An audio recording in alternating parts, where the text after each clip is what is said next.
जगज्योती महात्मा बसवेश्वर. सूर्य, चंद्र, तारे आणि प्रकाश यांचं एक अतूट नातं असतं. समाजपटलावर त्याच नात्यांचा आविष्कार महामानव घडवितात. अशा या महामानवांचं वैशिष्ट्य हेच की ते काळोखाचे भय न बाळगता वेदनांचे काटे तुडवीत तुमच्या माझ्या जीवनात चैतन्याचे चांदणे निर्माण करतात. लोककल्याणासाठी मृत्यूपर्यंत मरण यातना सहन करतात आणि मृत्यूनंतर आपल्या कर्तृत्वामुळे चिरंतन चैतन्याचे लेणे होतात. असेच एक संत महात्मांपैकी 12व्या शतकात महात्मा श्री बसवेश्वर होऊन गेले. वीरशैव लिंगायत समाजाचे ते थोर गुरु म्हणून सर्व परिचित आहेत. कुशाग्र बुद्धीमुळे ते उत्तम तत्वज्ञ व महान प्रशासक म्हणूनही ओळखले जातात.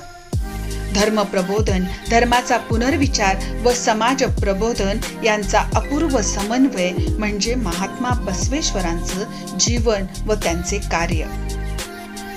त्यातूनच भारतीय संस्कृतीत आगळ्या बसवयुगाचा उदय व विकास झाला. भक्ती चळवळीला एक नवं वळण, एक वेगळं अधिष्ठान प्राप्त झालं. आपल्या विचारांच्या प्रसारासाठी त्यांनी अनुभव मंटप हा विचारपीठाची स्थापना केली. त्यांच्या विचारांना वचन असे म्हणतात. त्यातूनच वीरशैवांचं वचन साहित्य निर्माण झालं. कायक, दोह, सदाचार, समता, धर्मभावना ही त्यांच्या कार्याची पंचसूची होती.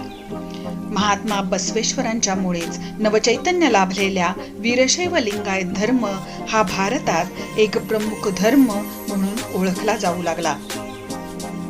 अवघ्या 35 वर्षाचं आयुष्य आणि या अल्प आयुष्यात बसवेश्वरांनी बहुजन जनतेसाठी प्रचंड कार्य केलं.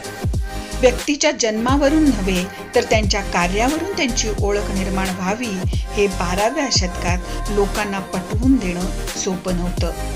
पण बसवेश्वरांनी ते साध्य केलं. बसवेश्वरांच्याकडे प्रचंड दूरदृष्टी होती. असे हे बसवेश्वर म्हणजेच समतेची मंगल प्रभा, पसरविणारा तेजोनिधी, स्त्रियांना मुक्तीचे पंख देऊन अवकाशात भरारी मारायला लावणारा स्त्री उद्धारक, उपेक्षितांच्या अंतरंगात आत्मविश्वास जागविणारा मुक्तिदाता, भारतीय समाजात क्रांतीचं बीज पेरणाऱ्या अशा महामानवास विनम्र अभिवादन, विनम्र अभिवादन.